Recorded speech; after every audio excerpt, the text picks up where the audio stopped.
Welcome to Aqua Talks, where marketing meets bold, game-changing ideas.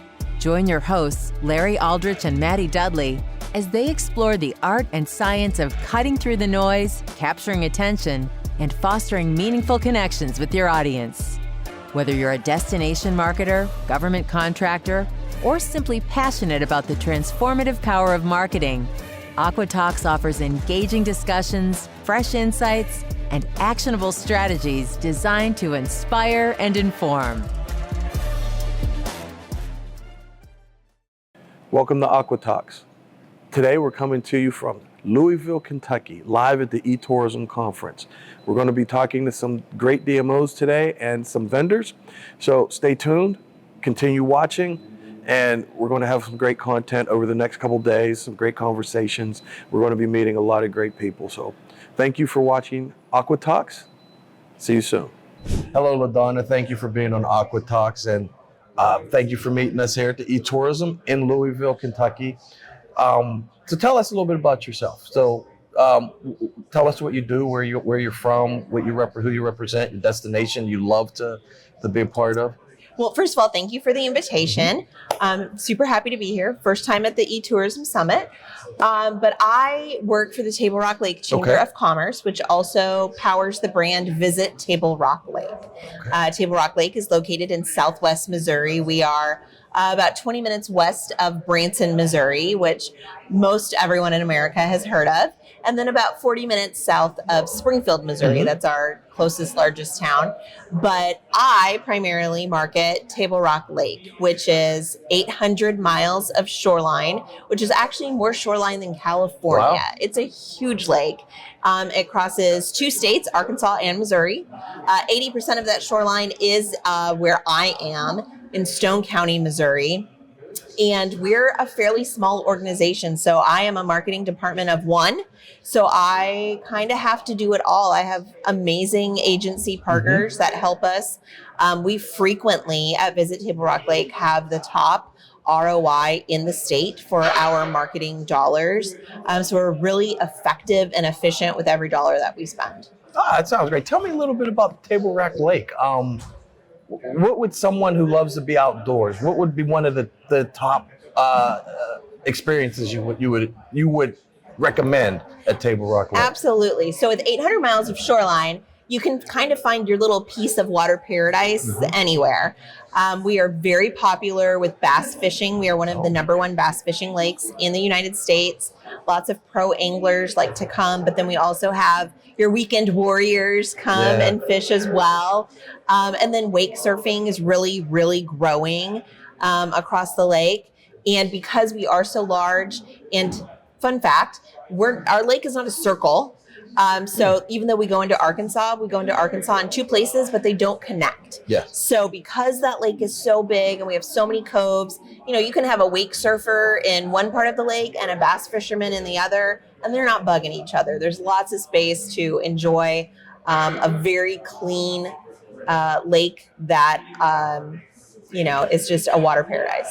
That sounds great. Sounds like a lot of fun. So usually with Aqua Talks, we go into a trend or a topic that's pretty close to you that you might want to talk about or promote, or can just be something that excites you. So if we were going to ask you to bring up a topic, what would you like the most talk about when we talk about a trend? So for me, it's partnerships. Okay. Being a small DMO and a department of one, partnerships are vital for us. Yeah. And like I said, our ROI is fantastic, and it's because of our partnerships. And it's not just partnerships with other experts and agencies and things like that, but it's our stakeholders in our community. Silver Dollar City, often voted the number one theme park in the United States, is located right where I am. If you're on roller coasters, you can see the lake. And so they partner with us a lot, not only in sharing of assets or creative teams, but in dollars as well. So we'll often co-op together. to help, both of us make our dollars go further. That's really important when we're such a small DMO. We just passed our first tourism tax last year. So for decades, we have been marketing with state dollars and partnership dollars. We're continuing both of those things, but now growing even more with our tax dollars as well. But those partnerships are vital when it comes to being able to make the most with a little bit. Okay, I got to circle back to the amusement park. My son and I love amusement parks, especially roller coasters at the amusement parks. So can you just dive in a little bit deeper about this amusement park? Probably something really interesting to hear. I never knew there was an amusement park in that area, so I'd like to hear a little bit more about it. Sure. Silver Dollar City is an 1880s theme park, actually.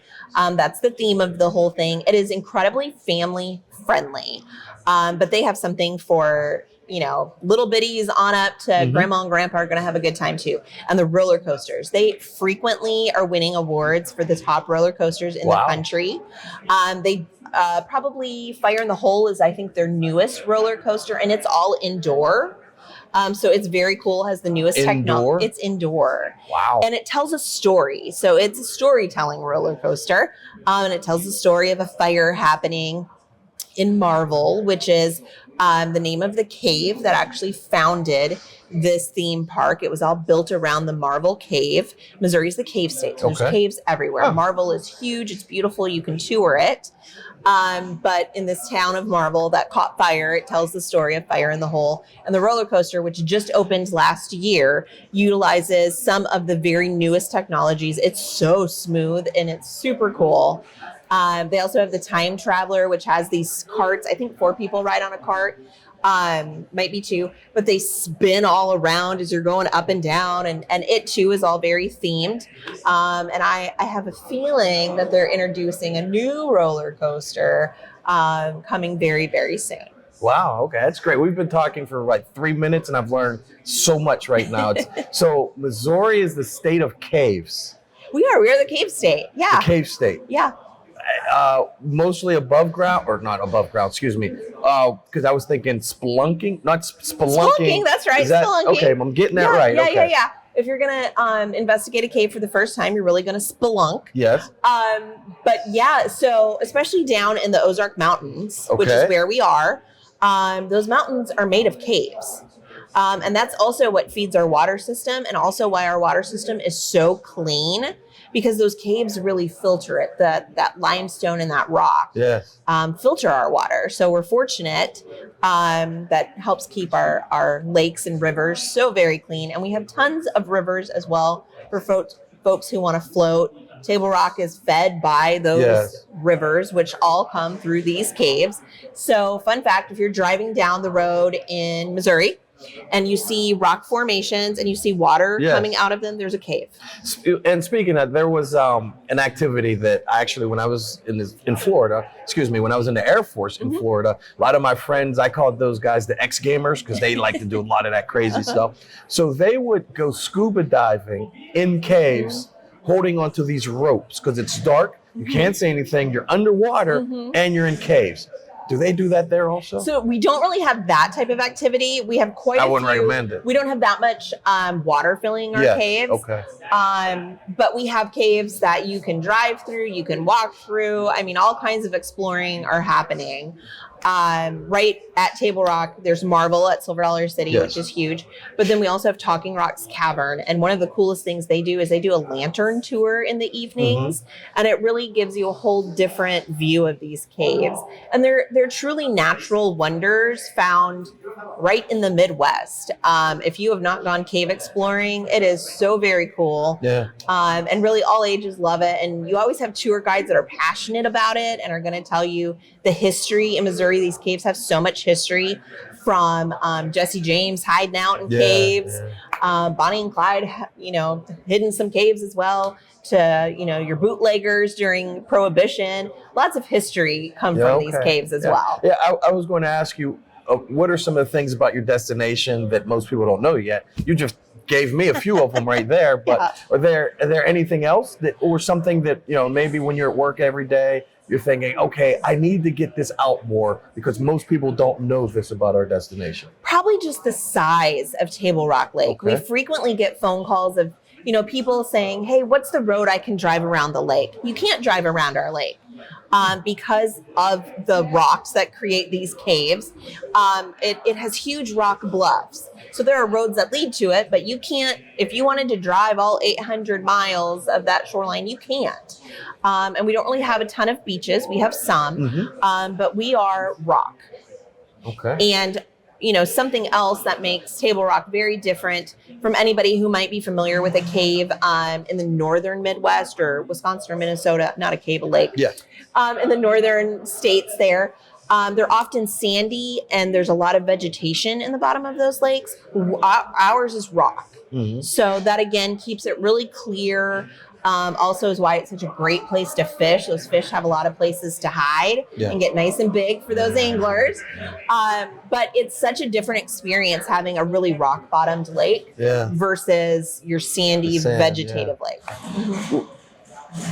What's been working well for you in attracting visitors to your destination? I think storytelling is incredibly important, and it's only growing in importance, especially with AI just exploding. We want authenticity when we're looking to travel plan. And when AI is spitting out these results, if you can have some authenticity coming from someone who experienced it, yes, I think that's so important right now for destination marketers, really focusing on storytelling. And for us, we include our partners in a lot of that storytelling and letting them speak for their attraction or their restaurant or what have you, and being able to hear from the owner. We have a lot of mom and pops. We don't have a lot of chains. So being able to hear from that owner is really powerful for the visitor. Do you feel influencer marketing really plays a big role in your destination, especially economic development, like you were just speaking with a lot of your local partners?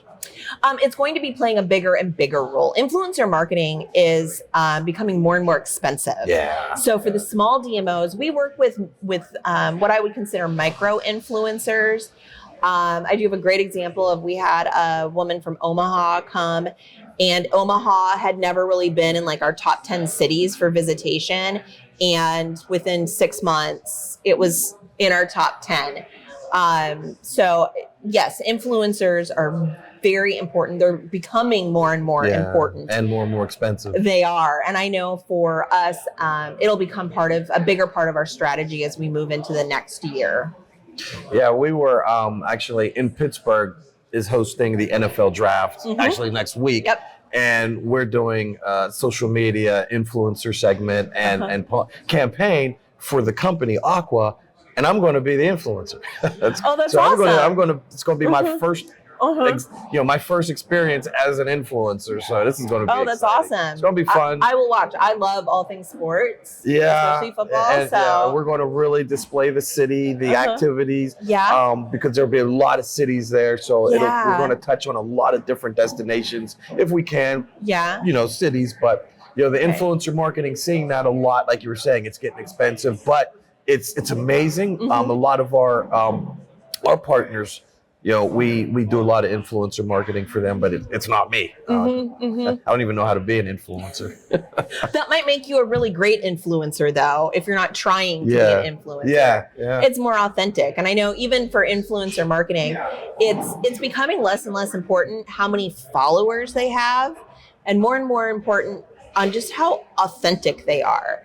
I know when we're looking at influencers, if you're acting too much like an influencer for our market specifically, which is very Midwestern, we are a drive-to destination primarily. Yes. Somebody trying to be an influencer, people are going to see through that so fast.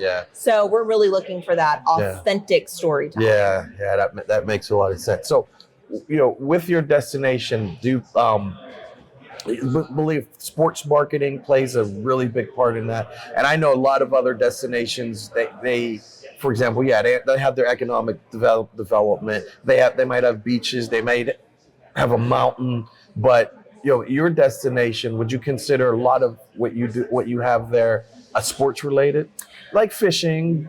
That's sports related. I would call it sports adjacent. Sports adjacent is where I would put it. And we are actually, so my organization is actually 3-in-1. We're a chamber of commerce, a DMO, and we are also the economic development organization. So that makes it a little easier. We can all work together. But if you want to talk really true sports marketing, and sports is a personal passion of mine. For my destination, we don't have a lot of what you would consider traditional sports. Springfield's going to be really our closest, where they've got some semi-pro stuff happening. And we piggyback on that. But when it comes to your lake enthusiasts, your fishermen, they're not your traditional sports. So that, like I said, I think we're like sports adjacent. Sports marketing is tremendously huge and can absolutely drive a destination. And we know that. Especially having Kansas City with the Chiefs, and you've got, hockey and baseball in St. Louis. We've got it kind of all around us. But when we look at sports, we do try to kind of go north with Springfield, because you can go catch a Springfield Cardinals baseball game or an indoor arena football game, and then come on down to the lake. So we really partner together like that. Where do you see your destination heading in the next 2 to 3 years? I think we're going to experience some really nice measured growth. Measured growth is really important for us because protecting our environment is really important for us. We exploded during COVID because folks were getting outside. And there are some states around us that had a lot of restrictions. And so folks who still wanted to vacation but wanted to do it safely flocked to Table Rock Lake, and it really did explode our area. We're kind of returning to a pre-COVID level, and now really looking at a measured growth for that. But I think the only place we have to go is up at Table Rock Lake. What is a challenge you're facing that isn't talked about enough? Probably our aging resorts. So Table Rock Lake was created by the damming of the White River. So that happened in the 50s. And that created these fishing resorts. Some of them already existed because there was fishing along the White River, but it flooded a lot of them as well when this dam was created. So we have some of those resorts that are original. And some folks have invested in them and some have not. We've also seen a lot of turnover in those resorts. During COVID, a lot of them were sold, and they were sold with the numbers that came in 2020. Those numbers have returned to kind of a normal level. So those aging resorts and how folks are dealing with that is probably one of our biggest challenges, because our visitors changing. They're not necessarily looking as much for the older fishing resort or for the just cheapest place you can stay at the lake. Visitors more so because they value the experience or looking for something a little more luxurious. And luxury can mean a lot of things to a lot of people. So really, managing those resorts and helping find visitors for those for any level of lodging is probably our biggest challenge. What kind of partner actually makes your life easier as a DMO? I can answer that question two different ways. I can answer that question with a stakeholder partner, and that's somebody who really understands a growth mindset at a measured level and wants to tell a collaborative story, much like Silver Dollar City does with us, and values where we are as a destination. And then also on the agency side, I rely so heavily on our agency partners who have more access to resources as far as research and data than we have. So I really rely so heavily on their expertise to bring us strategies and bring us plans and be ready to pivot whenever we need to. Do you have a case study that sticks out you'd like to talk about? It's not necessarily a formal case study, but last year we did a really heavy partnership with Silver Dollar City. And it came out of the state of Missouri tourism, said, hey, we have some extra dollars. Would you like them? That always means you have to match them. So we didn't have a match for it. So we went to Silver Dollar City and we're like, okay, the state will give us this much money. Do you want to match that with us? We have to be in control of spending it though. And they're like, absolutely, let's match. And so they did. And we worked together really closely on creative. But because of the resources they had as a large corporation, we were able to do some things we can't normally do because we don't have the resources to do the creative. So like podcast advertising, we were able to do, which we hadn't been able to do in the past. So we ended up with awesome numbers and great results that drove traffic for the theme park as well as Table Rock Lake. The county overall, our tax revenue during that time, we definitely saw an increase. So that, it's more of an anecdotal case study. But again, proving how important those partnerships are, especially for small DMOs, going to the folks that might be even bigger than you as an organization where you are can prove invaluable. Yeah. Well, thank you for being with us. And speaking of podcasts, we'll have your link, your bio and your links and how anyone can get in contact with you on aquatalks.com. But we also want to just speak to our audience and let them know how they can reach out to you, where you want them to go to find out more about your destination and do some investigations to make the research a little easier. But go right ahead. Certainly. So you can find all things Table Rock Lake at visittablerocklake.com. All of my contact information is on there as well. And I can talk marketing all the time. If anybody wants to geek out about data or tourism trends, I am always here for it. Visit tablerocklake.com or also go to aquatalks.com to find the links to visit tablerocklake.com. Thanks for being with us. Thank you. Thank you. You've been listening to Aqua Talks, where marketing innovation takes center stage with bold ideas and actionable insights. Ready to take your strategies to the next level? Visit aquatalks.com to book your free consultation and explore resources that empower you to thrive in today's fast-paced marketing world. Until next time, stay bold, stay inspired, stay imaginative.